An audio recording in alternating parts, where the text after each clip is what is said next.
Hello friends, स्वागत है आप सभी का आज की इस नए वीडियो में। दोस्तों, बहुत सारे भाई लोगों ने कमेंट किया है कि भैया रेलवे ग्रुप डी का मेडिकल टेस्ट कैसे होता है, इस पर वीडियो बनाइए। दोस्तों, आज की इस वीडियो में हम लोग जानेंगे कि रेलवे ग्रुप डी का मेडिकल टेस्ट कैसे होता है तथा मेरा मेडिकल टेस्ट कैसे हुआ है, मेडिकल टेस्ट का प्रोसेस क्या होता है तथा मेडिकल टेस्ट में क्या क्या चीज चेक किया जाता है, कि किसी को री मेडिकल के लिए कब बुलाया जाता है तथा और किस कंडीशन में मेडिकल अनफिट किया जाता है, इस सब के बारे में पूरा डिटेल से प्रैक्टिकली चर्चा करेंगे। दोस्तों, आपको साइड स्क्रीन पे आपका फोटो भी शो करेगा, जिससे कि दोस्तों आपको आसानी तरीका से समझ में आ जाए। तथा वीडियो के लास्ट में हम ये भी बताएंगे कि मेडिकल स्टैंडर्ड का निर्धारण कैसे किया जाता है तथा कौन सी पोस्ट के लिए किस मेडिकल स्टैंडर्ड की एलिजिबिलिटी होना चाहिए, इस सब के बारे में पूरा हम डिटेल से चर्चा करेंगे। तो चलिए दोस्तों, आज का वीडियो स्टार्ट करते हैं। दोस्तों, सबसे पहले मैं बता दूं, मेडिकल टेस्ट और डीवी जो होता है ना, डॉक्यूमेंट वेरिफिकेशन, दोनों का प्रोसेस एक ही साथ होता है। आपको डॉक्यूमेंट वेरिफिकेशन के लिए ही आपको कॉल लेटर भेजा जाएगा और इसके साथ आपका मेडिकल टेस्ट भी होता है। तो दोस्तों, मुझे 22 मई 2019 को फिरोजपुर बुलाया गया कि आपका डॉक्यूमेंट वेरिफिकेशन है। डॉक्यूमेंट वेरिफिकेशन के लिए कॉल लेटर हमको भेजा गया। 28 मई को फिरोजपुर में मेरा डॉक्यूमेंट वेरिफिकेशन हुआ और डॉक्यूमेंट वेरिफिकेशन होने के बाद उसी दिन दोस्तों हम लोग को एक मेमो दिया गया और ये भी बताया गया कि आपको कोई चीज खाना खा करके नहीं जाना है, क्योंकि दोस्तों ब्लड टेस्ट और यूरिन टेस्ट होना था, इसलिए बोले थे कि कुछ खाना खा करके आपको नहीं जाना है। अब दोस्तों, मेडिकल टेस्ट में सबसे पहले बोला कि आपको मेडिकल फी देना पड़ेगा, जिसको रेलवे स्टेशन जाइए आप, वहाँ 24 रुपए का दोस्तों हम लोग को टिकट काटवाना पड़ा मेडिकल फी के लिए, जो कि आपको स्क्रीन पे शो कर रहा होगा। अब दोस्तों, बात आती है कि मेडिकल टेस्ट में प्रोसेस कैसे कैसे हुआ।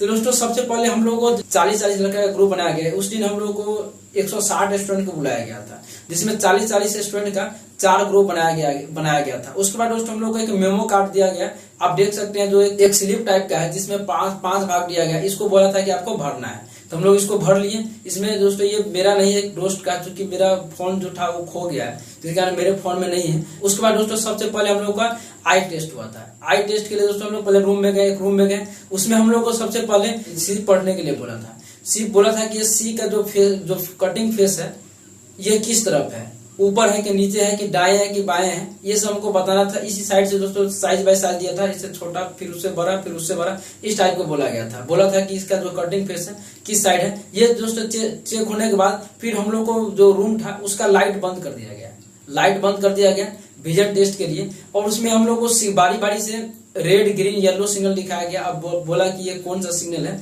तो ये बोला गया। ये जांच होने के बाद दोस्तों हम लोग एक डिस्क्रिप्टिव टाइप का एक स्टोरी टाइप का लिया गया। बोला कि इसको पढ़ने के लिए, ये पढ़ना इसलिए बोला कि आपका जो आई जो है ठीक है कि नहीं, विजन जो ठीक है कि नहीं, तो इसलिए दोस्तों हम लोग को स्टोरी टाइप का एक किताब जो था उसको पढ़ने के लिए बोला। ये चेक होने के बाद दोस्तों हम लोग जो कलर ब्लाइंडनेस टेस्ट है, इसके लिए हम लोग को एक सर्कल टाइप का जो बुक आता है, आप देखे होंगे, जिसमें आपका बहुत सारे कलर दिया रहता है, डॉट डॉट में कलर दिया रहेगा और उसी के बीच में कोई डिजिट लिखा रहता है, जैसे 65 हो गया, 66, 67, 95, जो भी डिजिट लिखा रहता है उसको बोलता है पढ़ने के लिए। और इसी में दोस्तों एक ऐसा भी होता है जिसमें आपको एक घर टाइप का रहेगा, जिसमें उसमें घुसना रहता है और फिर उसके बाहर निकलना रहता है। तो ये बोला था कि एक पेंसिल के सहायता से बोले थे कि पहले इसमें जाओ और उसके बाद बाहर निकलो। ये दोस्तों कलर ब्लाइंडनेस टेस्ट के लिए हम लोग को किया गया था। अब दोस्तों आई टेस्ट में इतना होने के बाद फिर उसके बाद दोस्तों हम लोग को फॉग टेस्ट किया गया। फॉग टेस्ट में इसलिए किया जाता है कि आपने ये देखा जाता है कि आपने कभी तो आंख का सर्जरी तो नहीं कराया है, कोई लेंस तो आंख में नहीं लगवाया है, इसलिए दोस्तों हम लोग को फॉग टेस्ट किया गया। अब दोस्तों इसमें जिनका भी आंख अगर खराब है वो चश्मा के साथ साथ अपना पर्ची भी लेकर जाए, जो करंट पर्ची लिखा है, जिसमें आपका पूरा ये लिखा है कि आपका जो पावर कितना का है, सब कुछ उसमें मेंशन है, वो आप लेकर जाइएगा। जिनका आंख खराब है वो उनके लिए है। अब दोस्तों उसके बाद हम लोग को बोला कि आप लोग कपड़ा खोल लीजिए। फिर हम लोग कपड़ा खोलिए, अंडरवियर पहने हुए थे। उसके बाद बोला था कि थोड़ा जंप लगाने के लिए उठक बैठक कराया, ये देखने के लिए कि आपका जो शरीर है पूरा फिट है कि नहीं, पैर ठीक है कि नहीं, इसलिए हम लोग को दोस्तों उठक बैठक लगाया गया, जिससे कि ये पता चल सके कि आपका ये फिजिकली फिट है, समझे कि नहीं। उसके बाद दोस्तों फिर हम लोग को बोला कि हम लोग का जो आई टेस्ट कर रहे थे ना, वो मैम थी, जो अपने असिस्टेंट को थ्रू हम लोग को बोला कि जैसे पैंट अंडरवियर जो उतारने के लिए, और हम लोग उतारे, बड़े दूर से चेक कर रहा था, जो हाइड्रोसिल टेस्ट कर रहा था कि, और जिनको डाउट लगता था क्या बड़ा है तो उनको अपना चेक करते थे। और जैसे हम लोग के बैच में कोई ऐसा कंडीशन नहीं है, अगर आपको दोस्तों हाइड्रोसिल जिसका बड़ा होता है उसको दोस्तों री मेडिकल के लिए बुलाया जाता है। उसको एक टाइम दिया जाएगा, फिक्स टाइम दिया जाएगा कि आप इतना टाइम में ऑपरेशन कराकर फिर आप री मेडिकल के लिए आइए, समझे कि नहीं। इस कंडीशन में आपको री मेडिकल के लिए आपको बुलाया जाएगा। अब दोस्तों इतना चेक होने के बाद हम लोग जो स्लिप था वो स्लिप हम लोग मैम को दे दिए और उसके बाद वो मैम रख ली। फिर उसके बाद इसी तरह से दूसरा जो स्लिप था वो स्लिप में पूरा चीज भर करके फिर उसको दोस्तों इसके बाद हम लोग का ईसीजी हुआ, इलेक्ट्रोकार्डियोग्राफ बोला जाता है, ये हुआ। ईसीजी में भी दोस्तों हम लोग का स्लिप उनको दिए। उसके बाद दोस्तों बस उसी समय हम लोग का ईसीजी हो गया। ईसीजी में दोस्तों आपका एक मशीन टाइप का होता है जिसमें आपको चेस्ट में वो लगाएगा, उसका इंस्ट्रूमेंट लगाता है और उसके बाद हाथों हाथ दोस्तों ईसीजी हम लोग का हो गया। अब ईसीजी टेस्ट होने के बाद हम लोग का एक्सरे टेस्ट के लिए भेजा गया। एक्सरे टेस्ट के लिए इसलिए दोस्तों आपका चेस्ट का एक्सरे किया गया कि आपका दोस्तों कोई चेस्ट में तो कोई टूटा फूटा तो नहीं है। इसमें आपको एक मशीन था, बड़ा सा मशीन था, उसके पास बोला था कि उसमें टच किया, उस पर फिर उसके लाइट निकल रहा था, जिससे कि दोस्तों मेरा चेस्ट का पूरा एक्सरे हो गया। तो एक्सरे टेस्ट का भी रिपोर्ट कुछ देर के बाद हम लोग को मतलब आधा घंटा के बाद लगभग दे दिया वो, तो फिर हम लोग वो भी लेकर आ गए और उस पर जो मेमो था उस पर भी हम लोग को फिट लिखवा दिया है। उसके बाद दोस्तों एक्सरे टेस्ट होने के बाद दोस्तों हम लोग को फिर ब्लड टेस्ट, यूरिन टेस्ट के लिए भेजा गया। इसमें ब्लड टेस्ट में और यूरिन टेस्ट में दोस्तों यूरिन टेस्ट के लिए हम लोग को छोटा सा ट्यूब दिया गया। उस ट्यूब में बोला था कि आप टॉयलेट जाकर के इसमें यूरिन भर के लाने के लिए। जो ट्यूब था, ट्यूब में हम लोग का नाम लिख दिया और उसका स्लिप रख लिया। उसके बाद ब्लड टेस्ट में भी दोस्तों हम लोग का थोड़ा हल्का सा कट किया, ब्लड का थोड़ा सैंपल ले लिया। इस तरह से दोस्तों हम लोग का ब्लड टेस्ट और यूरिन टेस्ट हुआ। और ब्लड टेस्ट यूरिन टेस्ट होने के बाद फिर हम लोग को बोला कि आप लोग जाइए और आप बीपी टेस्ट कराइए, बीपी और वेट का टेस्ट कराइए। दोस्तों उस पर हम लोग का बीपी टेस्ट कराया। बीपी भी नॉर्मल था, क्योंकि थोड़ा उसमें खाना पीना भी कुछ नहीं खाए थे, जिसके कारण थोड़ा बीपी भी मान ठीक ठाक था, समझे कि नहीं। तो बीपी टेस्ट होने के बाद फिर हम लोग का बीपी और वजन टेस्ट हो गया। उसके बाद दोस्तों सभी का रिपोर्ट हम लोग का लाना था, जो पर्ची सब डॉक्टर के पास दिए थे वो पर्ची सबके यहाँ से लेना था, जिससे कि हम लोग का ये सब हमको फिट मेमो दे दें।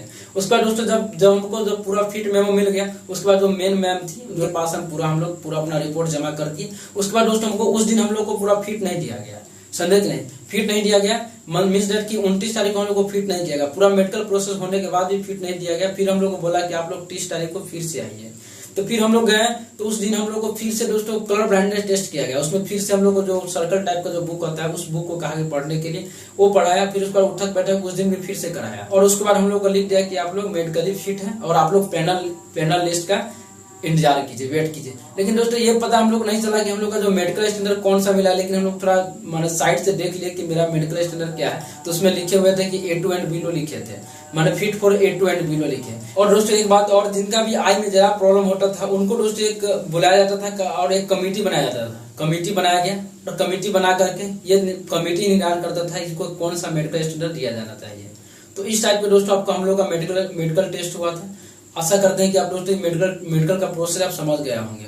अब दोस्तों देखते हैं कि आपका मेडिकल जो स्टैंडर्ड होता है वो किस तरह से निर्धारण किया जाता है, आपका आई टेस्ट कैसा होना चाहिए कि आपको किस टाइप का जो स्टैंडर्ड मिलेगा, इस सब के बारे में जानते हैं। तथा कौन सी पोस्ट के लिए कौन सा मेडिकल स्टैंडर्ड एलिजिबिलिटी होना चाहिए, इस सब के बारे में जानते हैं। तो दोस्तों इसके लिए चलते हैं, स्क्रीन पे चलते हैं। तो चलिए दोस्तों आ गए हैं मोबाइल स्क्रीन पे जो RRC-CN01/2019 का ऑफिशियल नोटिफिकेशन है।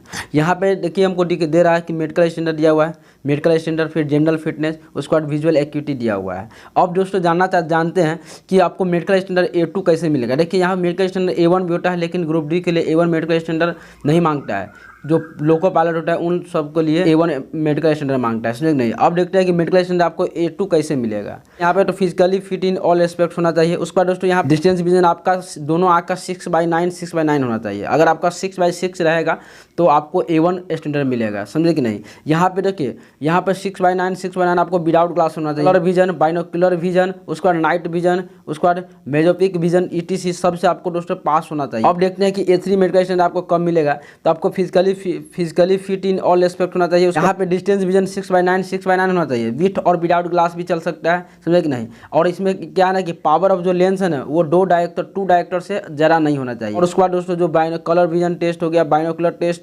बाइनोकुलर विजन, उसका night vision, myopic vision test, इस सब से दोस्तों आपको पास होना पड़ेगा, तभी आपको A3 मेडिकल स्टैंडर्ड मिलेगा। चलिए दोस्तों अब देखते हैं कि B1 स्टैंडर्ड कब मिलता है। इसमें दोस्तों डिस्टेंस विजन आपका 6/9 और 6/12 विथ और विदाउट ग्लास होना चाहिए। आपके ग्लास भी चल सकता है और विदाउट ग्लास भी चल सकता है, लेकिन ये कंडीशन है इसमें आपको जो पावर ऑफ लेंस है ना 4 डायरेक्टर से ज़्यादा नहीं होना चाहिए। इसमें भी दोस्तों आपको must be pass test for colour vision test, binocular vision, night vision test, mesopic vision, ETC से दोस्तों आपको पास होना पड़ेगा, समझे कि नहीं। तब आपको B1 मेडिकल स्टैंडर्ड मिलेगा। अब चलिए दोस्तों देखते हैं कि B1 के बाद B2 मेडिकल स्टैंडर्ड कैसा होता है, कैसे मिलता है। तो देखिए आ गए हैं B2 मेडिकल स्टैंडर्ड पे। तो B2 मेडिकल स्टैंडर्ड आपको इस कंडीशन मिलेगा, physically fit in all aspect होना चाहिए, समझे कि नहीं। उसके बाद आपका डिस्टेंस विजन जो है ना एक आँख से 6/9 होना चाहिए और एक आँख का 6/12 होना चाहिए। विथ और विदाउट ग्लास होना चाहिए। और इसमें पावर ऑफ लेंस 4 डायरेक्टर से ज़्यादा नहीं होना चाहिए। देखिए दोस्तों, उसमें और इसमें यही एक अंतर है कि इसमें आपको ओनली बाइनोकुलर टेस्ट किया जाएगा,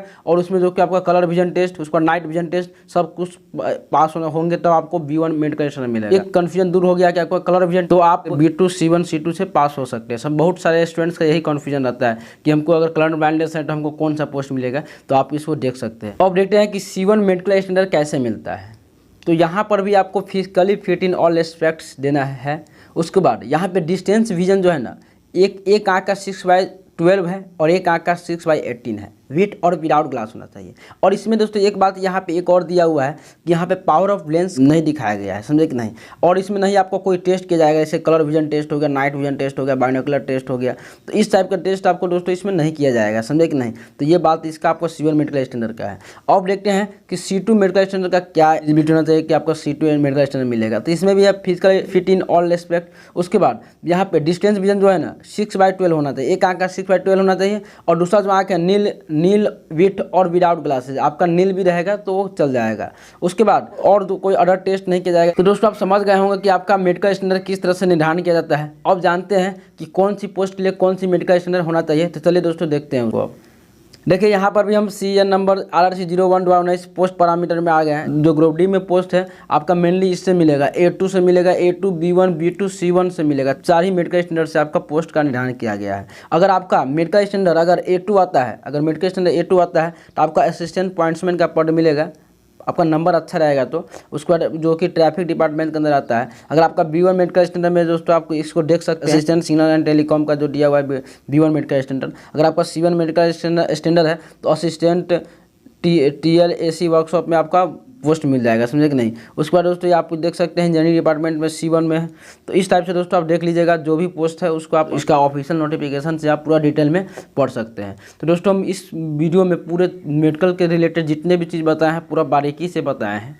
अगर फिर भी अगर आपको कहीं भी डाउट होता है तो कमेंट जरूर करिएगा, समझे कि नहीं। उसका रिप्लाई हम जरूर करेंगे। अगर ऐसा होगा तो दोस्तों उस पर वीडियो भी बना देंगे, तो आप लोग कमेंट जरूर करें।